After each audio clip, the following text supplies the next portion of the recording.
On a weekend where Grand Slam track dominated the headlines, a whole bunch of the fastest kids in high school decided to get together at the Florida Relays to go out there and prove who is really the best. So although I admit I couldn't give the high school kids all of my attention, I did pay attention to the results because I'm the guy who does the high school national recruit rankings, which means I really do have to look at who's real and who's not. And an event like the Florida Relays is how you prove it. The fact of the matter is that a very large number of kids in high school actually compete in track and field, and a pretty good percentage of them are actually pretty good at it. But the problem is, when all the fast kids get together on one track, somebody's going to have to look slow, and that's exactly what happened at the Florida Relays. So here is what really happened on both the boys and the girls' sides, because if you really want to be a 5-star recruit, you can't just go out there and win. You have to win big, and you have to win often. And you're going to have to do it probably against another 5-star, more than once if you really want that title. And of course I have to start this off with the Quincy Wilson situation, because he didn't just show up to the Florida Relays. He brought the entire squad from Bullis with him. But he won the 400, going 45.27 seconds, which actually isn't the fastest in America right now, but it's dangerously close. And you already know that Quincy Wilson is a 5-star recruit, a 99 overall rating, which is what happens when you go to the Olympics and then come back to high school. But the boy that he beat was Taiwan Cox, who is also a 5-star recruit. The only difference, he is in the class of 2025 and committed to Illinois. But even though that 400 wasn't all that close, when it comes to the 4x4 between Bullis and Miami Northwestern, both of those boys were back on the track to run the anchor leg. And that time, Taiwan Cox held them off to get the victory. It's not exactly the same thing as beating somebody in the open, but it does technically count. Interestingly enough, on the girls' side, it was senior 5-star recruit Tyra Cox, who's already committed to the Florida Gators, who won the 400-meter dash. And that race was never really that close. But in the boys' 100-meter dash, we got to witness a battle between two of the fastest young men in the entire class of 2026. Damari Sanders was already a 5-star heading into this season, but Christopher Bronaugh is also a high 4-star. They ran roughly about the same time if you check the clock and look at the win factors and adjust it. But they weren't in the same heat, because as far as I can tell, this meet was finaled on time. As of right now, it's really up for debate which one is going to be better by the time the season is over. They both play football, and they're both incredibly fast. That's all we know at the moment. And I do have to point out that in the girls 100, Deja Reed of Montverde Academy won the event.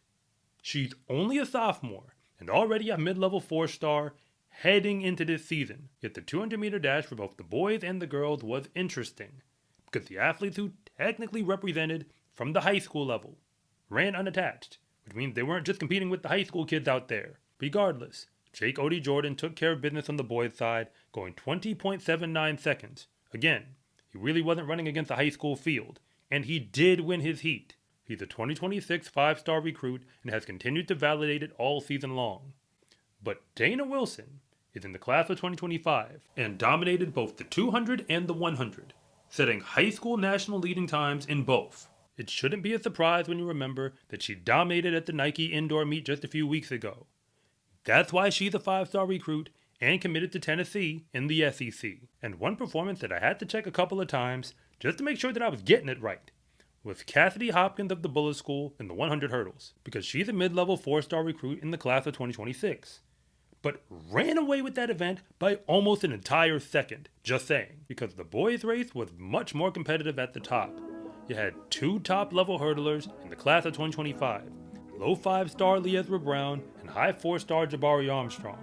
And remember, rankings don't run the races for you, but Liezra Brown got the victory, who happened to be committed to Georgia. And Jabari Armstrong himself is committed to Wichita State, and arguably the most dominant performance on the weekend if you're really just focusing on the clock, like the distance of victory, was Colin Abrams of the Bullis School, who is a Stanford commit in the class of 2025, because he didn't just win the 800, he won it by over 3 seconds.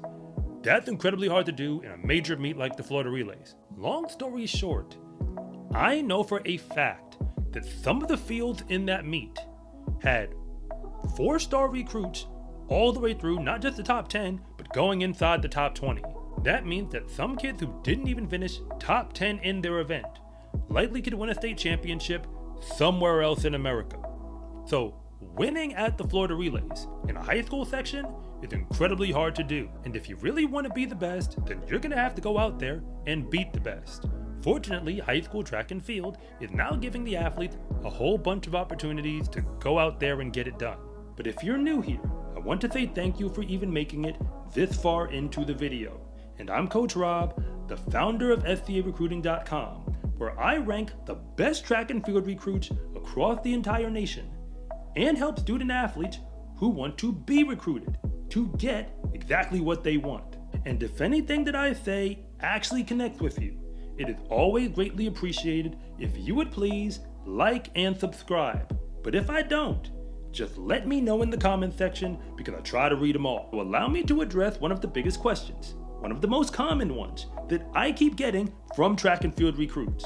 When I talk to recruits who say they want to go Division I, most of them really mean the Power Conference programs. You know exactly who I'm talking about. It's the same programs that you see on television the few times that track and field actually gets there. Schools like LSU, Texas, Florida, Arkansas, or even USC. And every single school I just mentioned, except USC, is a member of the SEC Conference. So before I go any further, allow me to address this part. The SEC Conference for Division I is just professional track and field disguised as college athletics.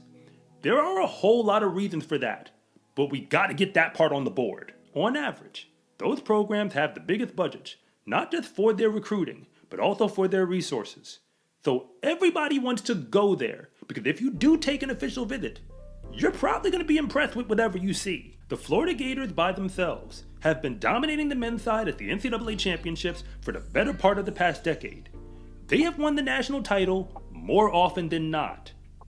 That means that in the SEC Conference alone, you cannot recruit and realistically compete to win a conference title without having the same type of talent that could threaten to win the national title. And on the women's side, USC is the only program since 2018 to finish in the top 2 spots at the NCAA championship meet outdoors. That was not a member of the SEC Conference. As far as the conferences go, the SEC, the Big 12, and the Big 10 are the best conferences in all of Division I. So if you want to go to a big time program, I totally get it if that's where you want to end up. No disrespect to the ACC. I'm just gonna be honest. They are not on the same level, at least not top to bottom. But the real question is not whether or not you want to go to one of those schools. That's fine if you're like all the other high school recruits who want to go there. That puts those programs in the driver's seat, because when everybody wants to go to the same place, and I'm the coach, I get to choose whoever I want to join the team, and I've got limited spots. There's a lot that I could say about the old rules, about who gets on those rosters and why, but going forward, the NCAA is going to put roster caps on all the programs I just mentioned. The Power Conference schools are all going to opt in to a new system where they only get 45 athletes on the team. Some of them are going to have to cut athletes who are on their rosters right now because next year they just won't have room for them. If you are a recruit and you want to go there, getting recruited into those conferences is going to be even harder than it's ever been. But I do want to help you get what you want. So I'm going to tell you exactly what those schools are looking for in a recruit. Generally speaking, they are looking for 5-star level recruits. Remember, SCArecruiting.com will tell you who those athletes are. I'm not saying that they won't have some 4-star recruits on their teams. They're going to have some. Otherwise, they couldn't fill out a 45 athlete roster. They just don't want those athletes. They actually want to recruit the 5-stars. Any high school recruit who is performing at the high 4-star level and up, at the very least, 85 overall on the SCA Recruiting national list. They're probably going to be ranked on a national leaderboard inside the top 10 for at least one event. In the off chance that they're not, they're probably still top 10 at the very least in their class in one event. And beyond that, if for some reason that's still not true, they're probably ranked inside their class, at least in the top 25, for multiple events. What I'm really saying is that simply being a state champion doesn't necessarily mean that those types of programs are going to recruit you in D1. And the secret that nobody really wants to talk about for the highest levels of D1 is that you're not just competing with the other athletes in America to get a scholarship in the first place. The top programs don't care at all where they have to go to find talent. As long as you can help them win, they will put you in their uniform. Before Julian Alfred's historic 100-meter dash victory during the Paris Olympics, she competed for the University of Texas. When you were watching the games, she was running for St. Lucia because that is where she's from. Texas recruited her from there, and quite a few of her teammates, whom she led to win an NCAA outdoor title in 2023, like Rafidat Adeleke, also are international. She competes for Ireland and was there in the Olympic final for the 400. To be real with you, if I'm an NCAA head coach and winning an NCAA title is my ultimate goal, and I find out that there's an international athlete in Ireland, St. Lucia, Jamaica, or anywhere else who can come to my program and help me win, I'm going to put them on the roster unless you prove that you're even better. So if you really want to get a spot on one of those teams, remember, getting a scholarship is an entirely different conversation that I'm not getting into right now. You're probably going to need to be an athlete who, at the very least, if you're just looking for benchmarks, is competing at major high school championships, like the New Balance Outdoor National Meet, maybe the Nike Outdoor National Meet, or maybe the USA Track and Field Junior Championship Meet, for athletes under 20 years old while you're still in high school, and you are a threat to make a final, then you might be the type of athlete that those programs are looking for. And if you get there, you should be aware that everybody else on the team is going to be incredibly talented just like you are. At the biggest college track meets of the year, basically, all the fast athletes get together on one track. So if you are one of those athletes and you go to one of those big time programs, be aware that when all the fast people get together on one track, somebody's going to have to look slow. In fact, a lot of somebody's are going to look slow, whoever's not in front. And I can't even pretend I'm completely answering the question if I don't say this part. The bare minimum of good as a recruit that the top level programs, the power conference programs might be willing to accept, is normally going to be a low 4-star recruit, an 80 overall on the SCA recruiting national list. That tiered rating goes to any athlete who has at the very least broken the first team national elite list on mile split in one event. They might not be ranked on the national leaderboards for the top 25 of their class, especially if they're a junior or a senior, but they don't have to be. They're still one of the better athletes at almost any high school meet that they go to, at least in their state. If you need an example, just consider a high school boy who runs the 100-meter dash as a junior, and maybe runs 10.52 seconds when legal. That would be 80 overall recruit rating status, and the bare minimum of good that somebody in the power conferences might consider for a roster spot.